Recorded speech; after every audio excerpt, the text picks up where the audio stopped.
Adorando o Senhor. Glória a Deus. Até o Ednei veio no culto hoje, gente. Vamos aplaudir de novo. Vamos embora. Meu Deus do céu. Esse é o marido mais fresquinho dessa igreja.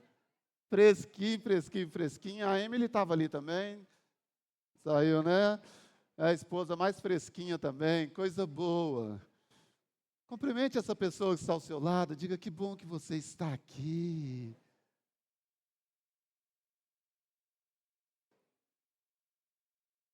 Rodrigo, eu não tinha te visto sentar nesse cantinho aí ainda não, hein? É primeira vez que eu estou vendo. É tão bom estar aqui, queridos, tão bom. Nós não estávamos aqui na semana passada e uma semana para a gente fica parecendo assim que tem 1000 anos. Meu Deus do céu. Então eu estou muito feliz de podermos estar juntos. E, sem maiores delongas, eu quero te convidar a abrir a sua Bíblia aí, na carta que Paulo escreveu aos Colossenses, capítulo 2, nós vamos ler versículos 12, 13 e 14.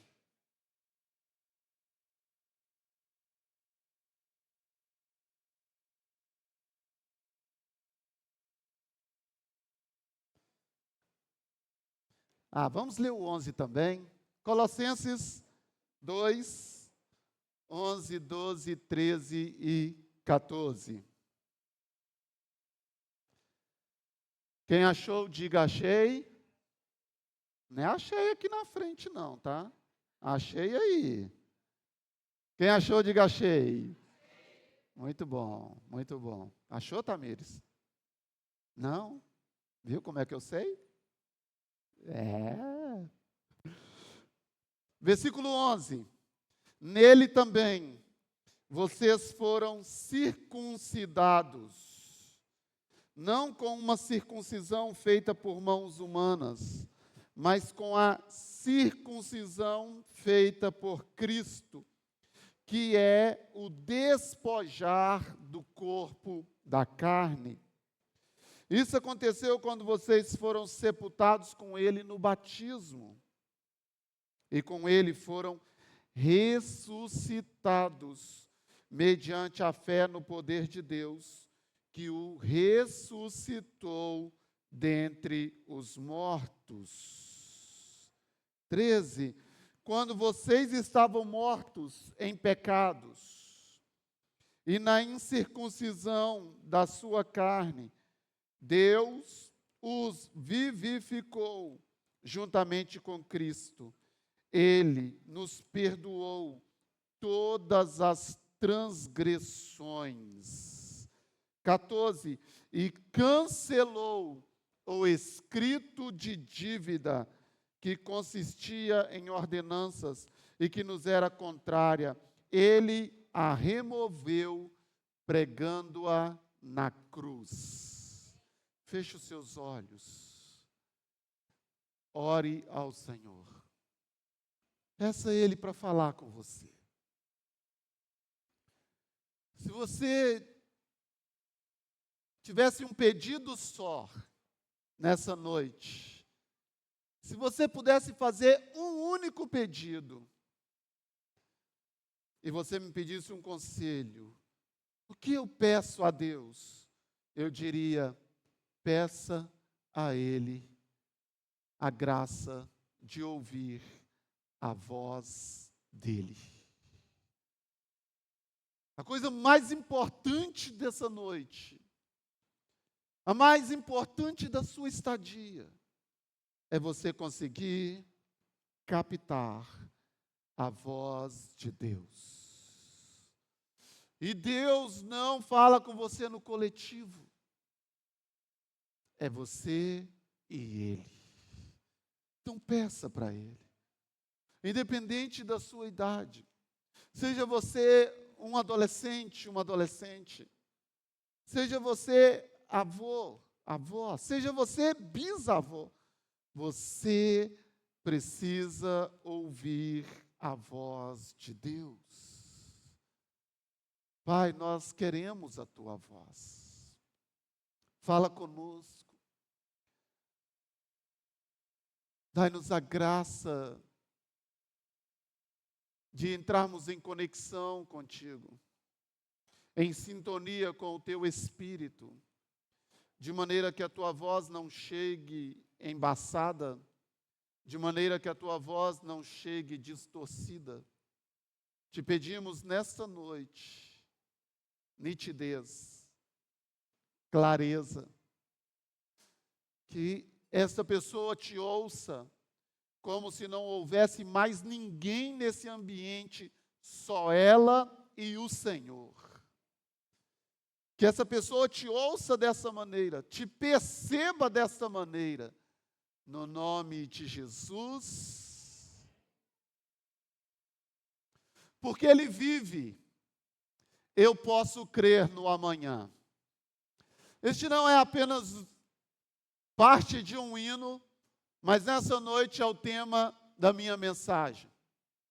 Em um mundo de desesperança, em um mundo em que as pessoas estão dando cabo da própria vida, em um mundo onde as pessoas têm milhões de seguidores, e aqueles seguidores se inspiram nela, e esses milhões de seguidores dariam tudo para estar no lugar dela, e da noite para o dia, esta pessoa com milhões de seguidores dá um tiro nos ouvidos e acaba com a própria vida. Aquela pessoa que aparentemente tinha vida que aqueles milhares queriam ter,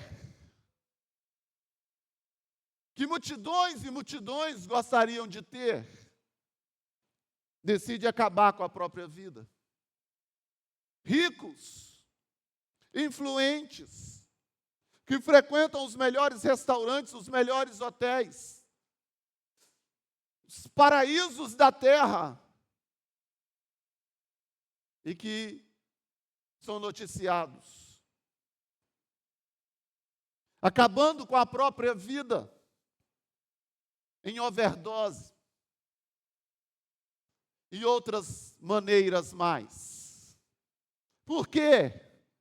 Porque não há esperança.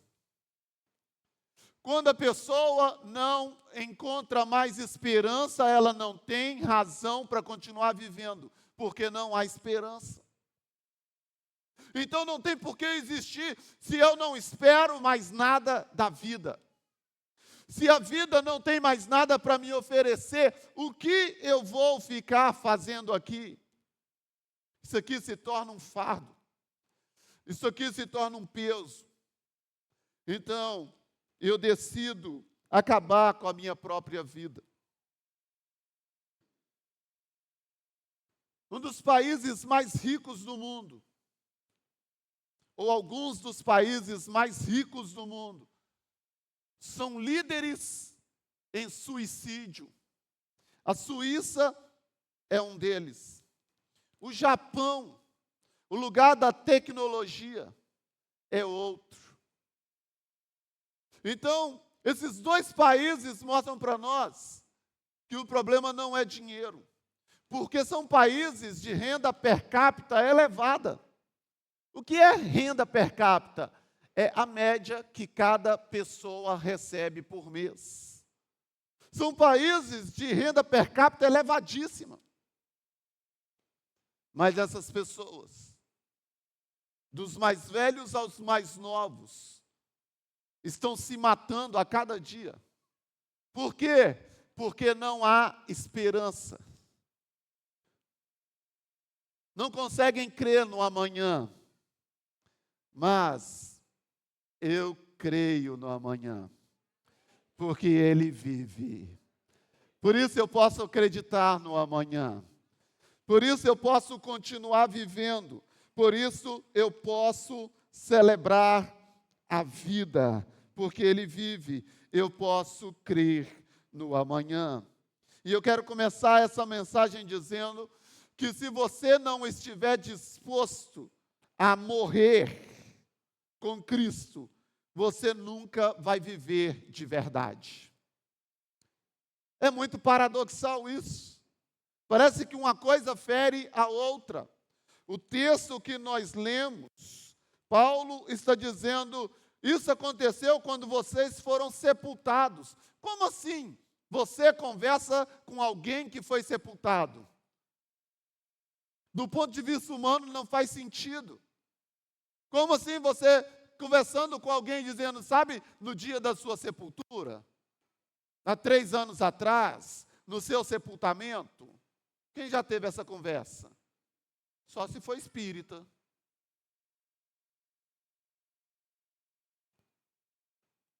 Mas Paulo está conversando com esse povo da igreja de Colosso, dizendo, no dia que vocês foram sepultados, foi assim. Então, ele está conversando com os mortos-vivos. Isso aconteceu quando vocês foram sepultados. Isso o quê? Ele está dizendo uma circuncisão. O que é a circuncisão? Era uma aliança, lá no Velho Testamento, que os homens faziam com Deus. E agora Paulo está dizendo, olha, vocês entraram em aliança com Deus quando morreram. Se você não estiver disposto a morrer com Cristo, você nunca vai viver de verdade. Por quê? Porque as pessoas estão dando cabo da própria vida, porque na verdade elas não vivem. Porque na verdade elas não vivem. Elas apenas respiram. Você sabe que isso que você está tendo não é vida. Quem te acompanha no Instagram, você consegue até deixar alguns com água na boca. Ficou fácil mentir. Ficou fácil enganar as pessoas. Ficou fácil não ter amigo nenhum e ter 1 milhão de seguidores. Ficou fácil.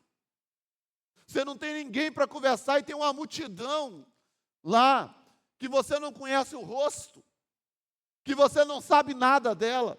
Ficou fácil. Então, você melhor do que ninguém sabe que isso não é vida. Você sabe que isso não é casamento. Embora vocês estejam juntos, embora comam, durmam na mesma cama, isso não é casamento. Onde a mulher chama o homem de desgraça, onde o homem chama a mulher de vagabunda, isso não é casamento. Isso é estar junto, mas isso não é estar casado. Isso não é vida.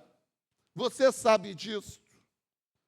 Vocês até conseguem maquiar, conseguem até enganar as pessoas, mas tem alguém que não tem jeito de você enganar, e esse alguém é você mesmo. Você é melhor do que ninguém sabe a realidade. Você é melhor do que ninguém sabe a verdade. E isso te machuca. E isso está te matando. E vai matando muitos e muitos, até eles darem cabo da própria vida. Você sabe disso. Você sabe que não sabe o que é ser feliz de verdade. Você sabe o que é dar um sorriso aqui e outro ali. Você sabe o que é um momento feliz, mas você não sabe o que é uma vida feliz. O que é uma vida de felicidade, de satisfação, de contentamento. Isso você não sabe.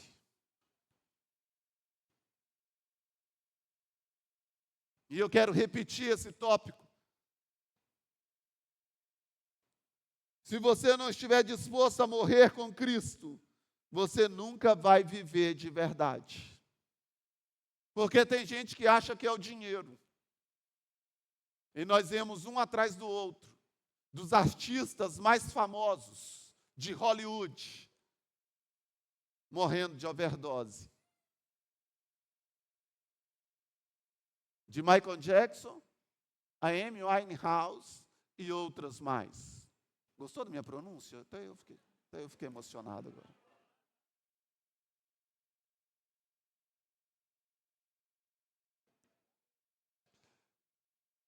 não é dinheiro, também não é fama.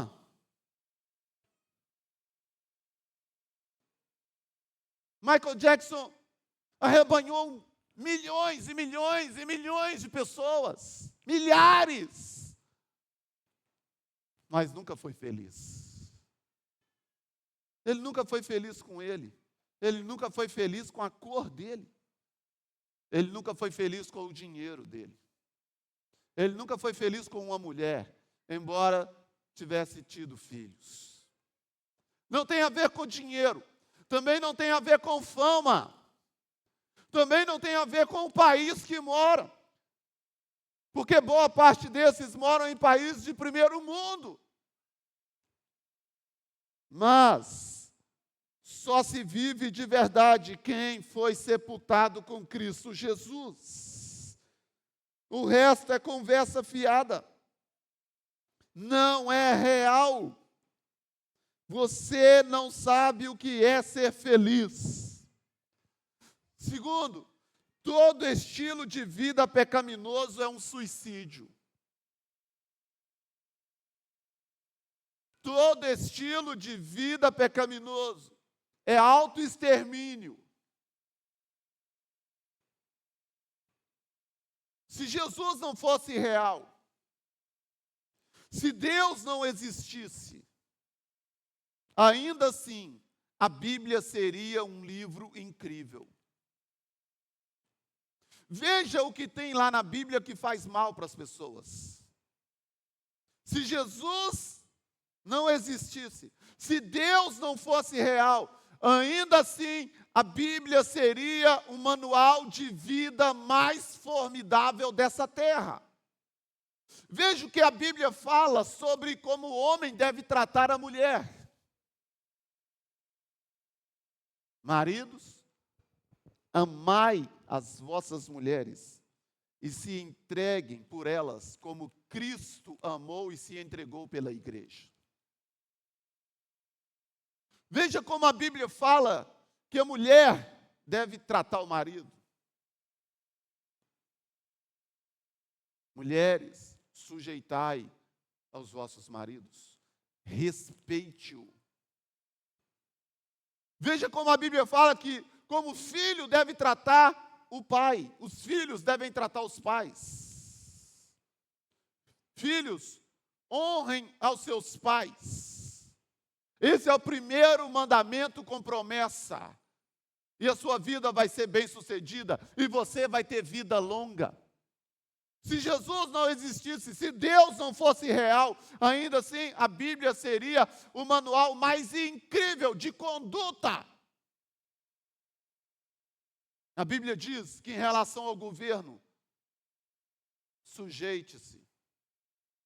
Em relação aos impostos, dê a César o que é de César.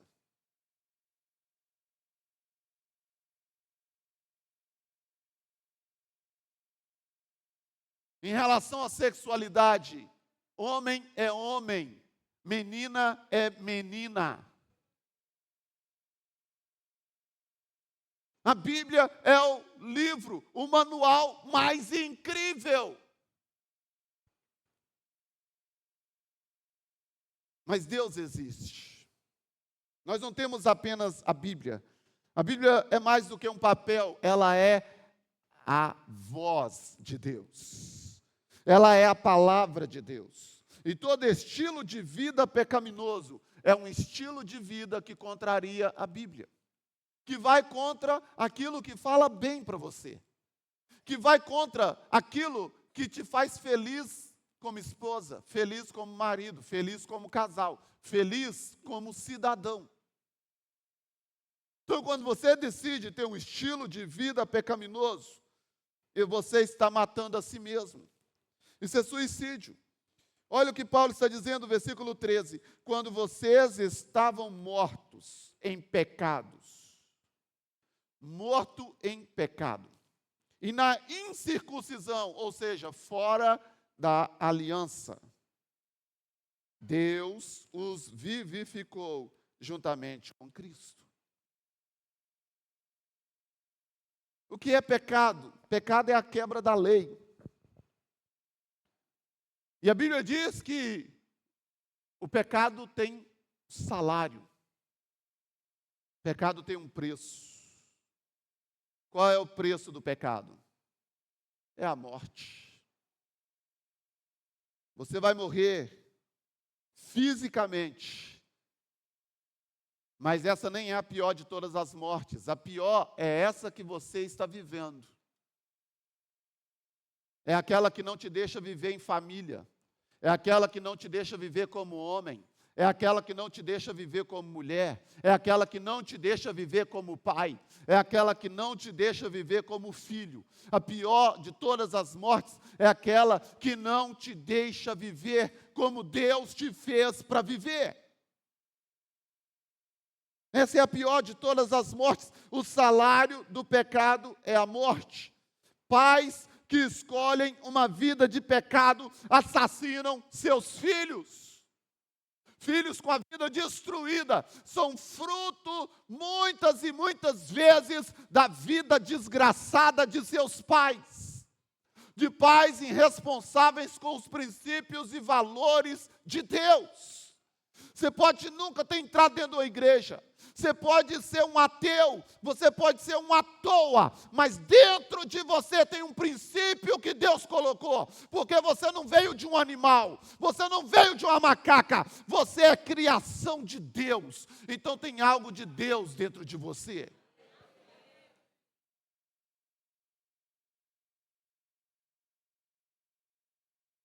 Todo ser humano tem noção de certo e errado. Porque viemos de um mesmo lugar. Porque viemos de uma mesma pessoa. O salário do pecado é a morte. Pais destruindo a vida de seus filhos. Filhos que já usam droga no ventre.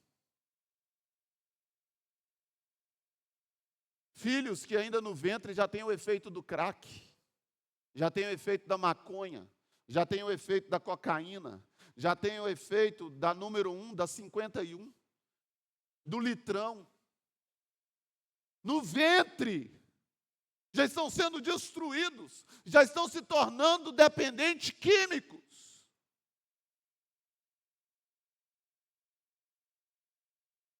A vida de pecado dos filhos é um assassinato contra os pais. Filhos, que os pais, sabe, mesmo não estando na igreja, mas têm um bom caráter. São pessoas honestas, são pessoas de bem. A maior parte da população mundial não é mau caráter. A maior parte da população mundial não é alcoólatra, não é drogado, não são. Porque, como eu disse, dentro de todos nós tem o toque de Deus. Porque nós viemos dele. Então, pais de boa fé, de boa índole, mas que estão tendo seus filhos aliciados pela mídia, aliciados pelos professores universitários, porque os professores, os crentes deveriam virar professores para discipular as universidades. Não! Eles não podem discipular. Então o inimigo está discipulando. E a pessoa sai pura aqui da igreja e entra numa sala de universidade e ele é discipulado por 5 anos. E ele entra lá homem e sai de lá mulher. E entra lá mulher e sai de lá homem. Quando a minha esposa foi fazer psicologia, o professor diz: quem aqui é homem? Quem aqui é mulher? Isso aqui em Valadares. Faculdade particular. Quem aqui é hétero? Quem é homem, até o final do curso, vai ter dúvida sobre isso. Quem é mulher, vai ter dúvida sobre isso. Quem é hétero, não será mais. É para isso que nós pagamos a universidade? E aí esses filhos? Pais que estão dando a vida para pagar a universidade dos filhos. E esses filhos estão sendo doutrinados de maneira maligna, pervertida. E esses pais acabam morrendo de angústia. de tristeza, de dor, porque agora esses filhos doutrinados de maneira maligna, eles matam seus pais de angústia, porque eles enveredam para uma vida de promiscuidade, de imoralidade, de perversão, de engano. Filhos que descambam para o pecado, assassinam os seus pais. A vida de pecado da esposa é um assassinato contra a vida do marido. O pai de família que entende que não é homem mais. Chegamos nesse tempo. E o cara tem 20 anos de casado, tem um filho de 15, e ele vira para a mulher e fala assim: eu descobri, eu não sou homem. Eu descobri, eu não sou homem. Ou a mulher fala para o marido: eu descobri, eu não sou mulher. Então como é que você gerou, miserável? Como você gerou? Porque é só mulher que gera. É só mulher que tem útero. Como você gerou?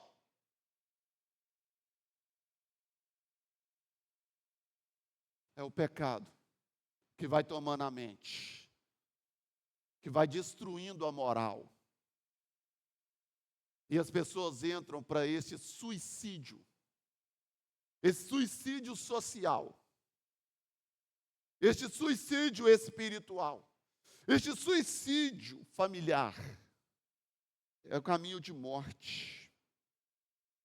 É um caminho de morte.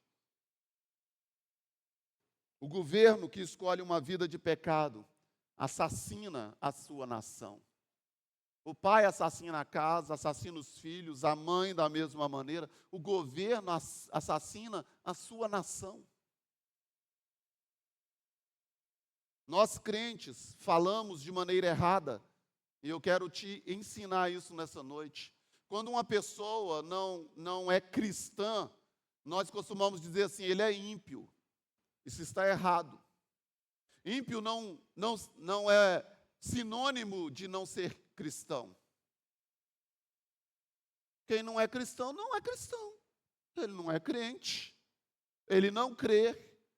O ímpio, ele está para além.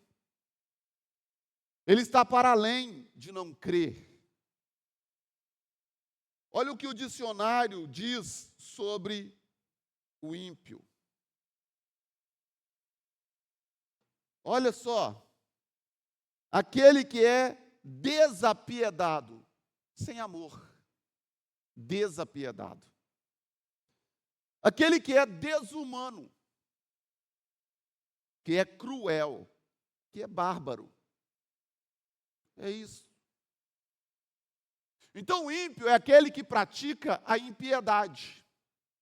O governo ímpio é aquele governo que ele quer pegar a minha menina de 12 anos e dizer que ela tem o direito de mudar de sexo.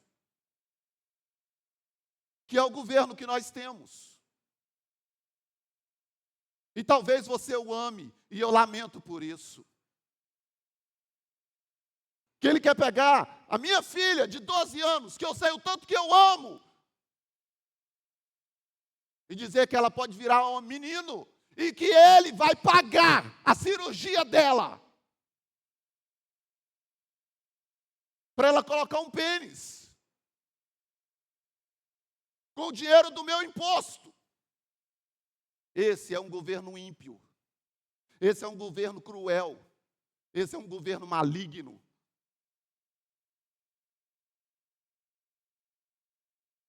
Um governo ímpio que assassina a sua nação é o governo que diz que uma mãe grávida de 6 meses pode assassinar a criança.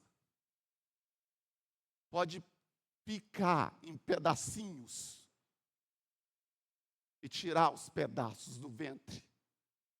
É o governo que nós temos. E que talvez você ame. Seja você visitante aqui nessa noite, mas se você está nos visitando, Deus te trouxe aqui para você ouvir a verdade sobre aquilo que você está amando. E você deveria repensar os seus valores. Você deveria repensar o seu amor. Você deveria repensar a si mesmo.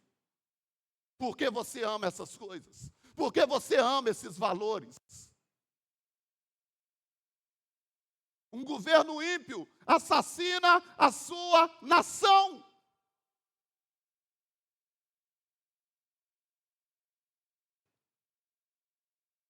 Olha o que a Bíblia diz sobre o governo. Provérbios 28:15. Como um leão que ruge ou um urso feroz, é o ímpio que governa um povo necessitado. Nós somos um povo necessitado. Nós somos um povo necessitado de rodovias. Nós somos um povo necessitado de saúde. Quem vai lá no hospital regional, quem vai lá na UPA sabe disso. Nós somos um povo necessitado de menos impostos. Mas o ímpio governa um povo necessitado. O governante sem discernimento aumenta a opressão. É o governante sem discernimento. Ele aumenta a opressão. Mas o que odeia o ganho desonesto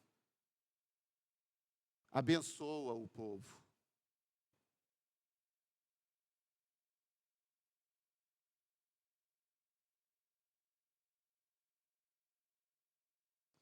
Assim como a vida de pecado da esposa, do esposo, arrebenta a vida da casa, arrebenta a vida do filho. Assim como a vida de pecado do filho, arrebenta a vida dos pais. A vida de pecado do governo ímpio, que quer tudo de errado. Está dizendo que homem com homem pode e deve se casar.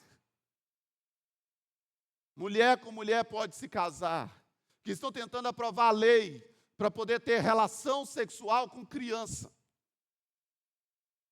É um governo ímpio, é um governo maligno, que assassina a nação, que destrói a nação.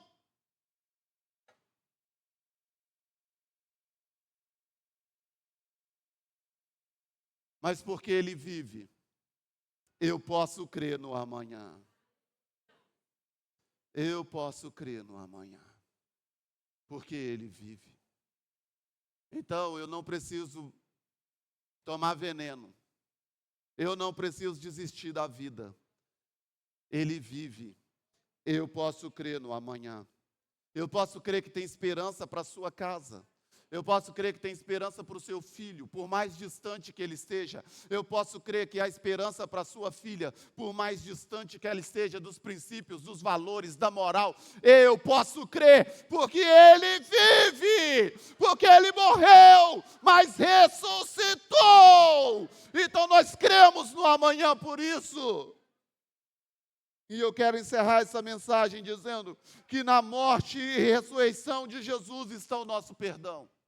Na morte e ressurreição de Jesus está o nosso perdão. Olha o que diz o versículo 14. E cancelou o escrito de dívida que consistia em ordenanças e que nos era contrário. O salário do pecado é a morte. Tem um escrito de dívida contra a minha vida, meu pecado. Eu era escravo do pecado. Mas Jesus morreu para me tornar um homem livre, para te tornar uma mulher livre, para tornar a sua casa livre. Ele veio para nos fazer livres. João escreve isso, dizendo: se pois o Filho vos libertar, verdadeiramente sereis livres. Existe libertação de verdade. Ele quer te ressuscitar. Porque você só respira, mas você está morto. Você só respira, mas você está morta. Essa vida que você tem é um inferno. Essa vida que você tem é um engano. Só você sabe disso. Os seus colegas da escola não imaginam. Mas quando você coloca a cabeça no travesseiro, o sono não vem. Você não tem apetite. Você não tem alegria no comer. Você não tem prazer na vida. Você não tem satisfação em viver, porque você está morto. Você apenas está respirando, mas você morreu.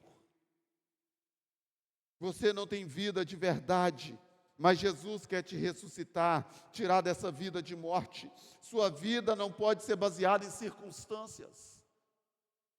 Tem gente que só se tudo estiver muito bem. Só se tudo estiver muito bem. Ainda assim ele vai mais ou menos. Se tudo estiver muito bem, ainda assim ele vai ficar mais ou menos. Ele vai sorrir assim. Se estiver muito bem.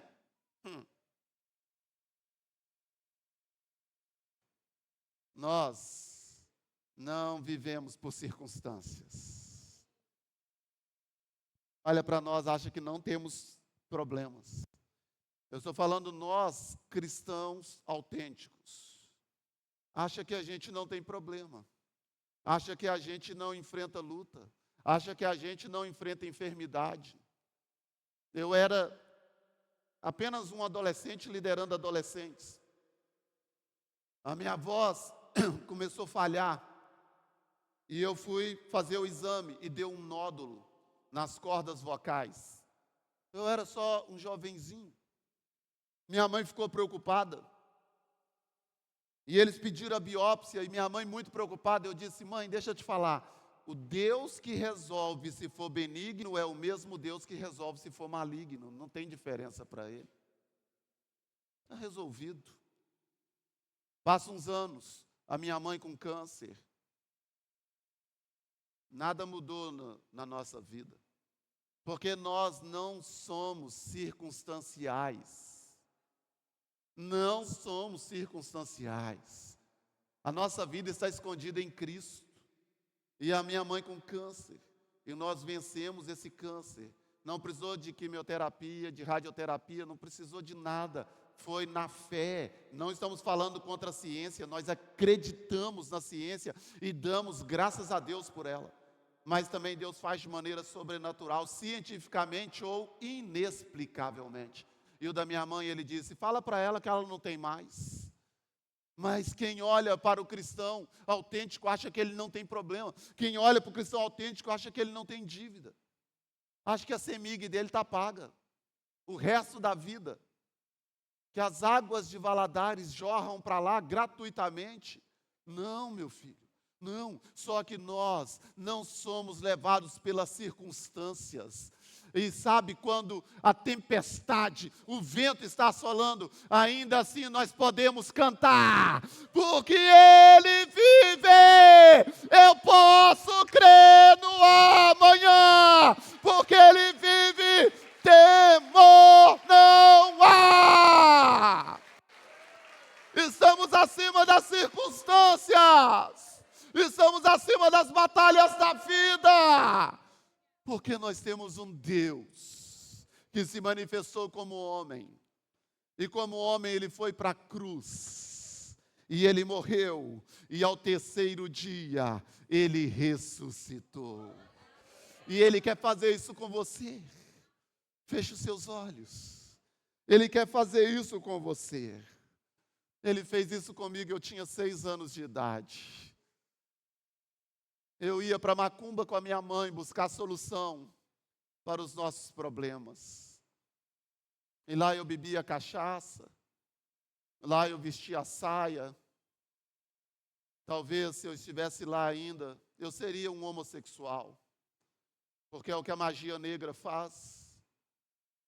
Ela perverte a identidade.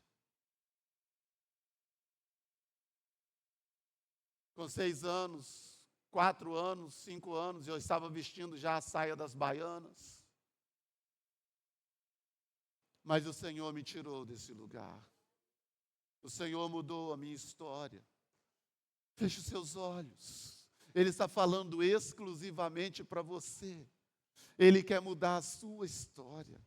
Porque Ele vive, eu posso crer no amanhã. Porque Ele vive, você também pode e deve acreditar. Você só precisa se entregar a Ele. Você só precisa deixar, a partir de hoje mesmo, Ele ser o seu Senhor. Porque o seu Criador, Ele já é, não foi uma macaca que te criou. Você não veio de um animal. Ele é o seu Criador. Você veio dEle. Você veio dEle. Seu Criador, Ele já é, mas Ele quer ser o seu Salvador. Ele quer te salvar da morte. Ele quer que você possa contar assim, o meu sepultamento foi no dia 27 de abril de 2025. Eu entrei naquele lugar cheio de tristeza, mas ali eu morri e fui sepultado. E ressurgi um novo homem, uma nova mulher, uma nova família, um novo casal. Ele quer que você conte a história do seu sepultamento, como Paulo está contando para esse povo a história do sepultamento deles. Feche seus olhos. Você que quer ressurgir com Cristo hoje mesmo, não quero te chamar aqui na frente, não quero pegar o seu nome, nada disso. Mas eu só quero que você saiba que você pode entregar a sua vida para Ele. Você já tentou do seu jeito. Você já tentou a vida sendo sua, só sua. E você continua sendo infeliz. Você continuou em angústia. Você continuou noites em claro. Mas você pode pegar essa vida, talvez até uma droga de vida, e você pode entregar nas mãos dele. E você vai descobrir o que é viver. E as pessoas verão a diferença. Elas vão dizer: o que aconteceu com você? O que aconteceu? Onde você foi ontem? O que aconteceu? Eu quero conhecer você. Você só vai me dar um sinal com a sua mão direita. A igreja com os olhos fechados. Só os diáconos. Toda a igreja com os olhos fechados. Eu quero que você apenas me dê um sinal com a sua mão direita. Esse sinal, erguendo a sua mão, significa: eu estou entregando a minha vida para Jesus. É só isso que nós queremos. Eu estou entregando a minha vida a Jesus. Onde está a primeira pessoa que está fazendo isso nessa noite? E eu não queria que você esperasse ninguém, porque essa é uma decisão sua, só sua. Você que está fazendo isso, levanta a sua mão assim direita, bem alto. Deus abençoe você. A segunda pessoa está aqui, Deus abençoe. A terceira pessoa está ali, Deus abençoe. A quarta está aqui, Deus abençoe você. Onde está a quinta pessoa que está fazendo isso agora? Eu estou entregando. Sabe, eu estou cansado dessa vida. Existe uma vida melhor? Eu quero. Existe uma vida melhor? Eu quero. O Senhor te dá ela hoje mesmo. Levante a sua mão. A quinta pessoa que está fazendo isso nessa noite. O Espírito, Deus abençoe. A quinta, a sexta, a sétima pessoa, Deus abençoe. Fique com a sua mão erguida mais um pouquinho. Alguém vai chegar perto de você e vai te tocar. Esse alguém já passa a ser parte da sua família.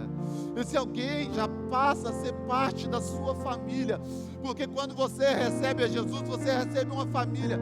Você deixa de ser um solitário. Você deixa de ser um sem ninguém. Alguém que ninguém se importa. A sua vida muda agora mesmo. Onde está a oitava pessoa que está fazendo isso agora mesmo? Nada pode te segurar. Deixa eu te falar, nada pode te segurar. Essa é uma decisão sua. Também ninguém pode mandar você decidir. É só o Espírito Santo. E se o Espírito Santo não tiver falado no seu coração, meus pêsames. Que pena. Que pena. Mas se o Espírito Santo falou no seu coração, levante a sua mão, não resista. Essa é a sua noite. Essa é a noite da virada, a noite que tudo muda na sua vida, na sua casa, no seu presente e no seu futuro. Onde está você que quer voltar para os braços de Jesus? Em algum momento da caminhada você se distanciou, em algum momento da caminhada você se afastou e você quer voltar hoje. Deus abençoe. Alguém vai chegar aí perto de você. Onde está a segunda pessoa que está fazendo isso agora mesmo? Eu quero voltar para Jesus. Eu quero voltar a caminhar com Deus. Eu quero voltar a ter certeza no meu coração que eu sou um cristão, que eu sou uma cristã. Ô Renato, atrás de você aí, querido. Onde está você que está fazendo isso agora mesmo? Eu estou voltando para os braços do Pai. Levante a sua mão e nós queremos que alguém chegue aí perto de você. Aleluia, aleluia. Fique aí com essa pessoa. Nós vamos adorar o Senhor com uma canção. Enquanto isso, quero convidar os diáconos aqui à frente. Alguém troque de lugar com os diáconos aí, se eles estiverem com alguém, troque de lugar com eles.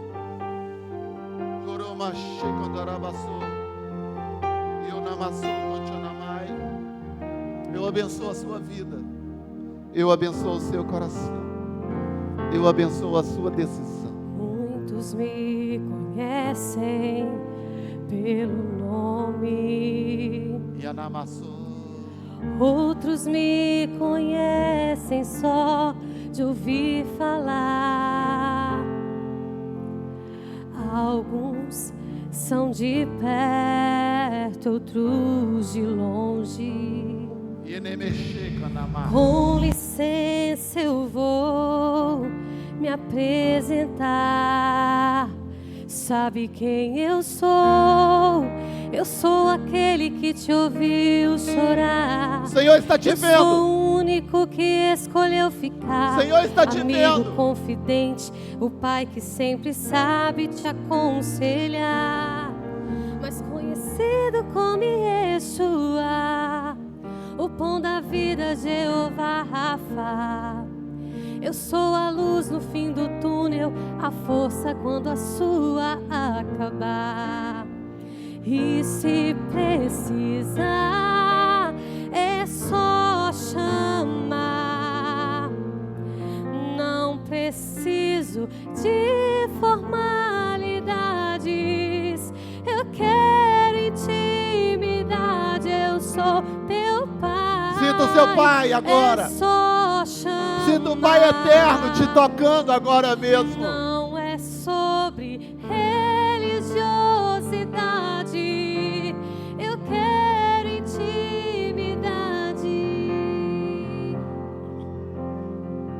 Sabe quem eu sou?